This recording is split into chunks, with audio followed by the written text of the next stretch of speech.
Meron nga pala tayo ditong magazine ng High Kappa, no? Sabi ng customer ko, may missing out magazine niya eh. Pag nilalagyan niya ng gas, dalhin natin siya sa tagagawa natin. Kasi ng bayad eh.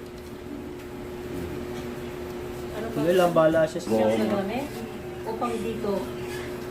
Baka pa dito. Request niya, pang ano yun dito. Kasi kasi pagtapos namin kumain.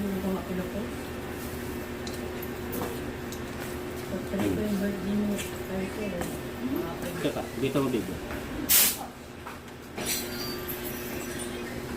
Parin boy.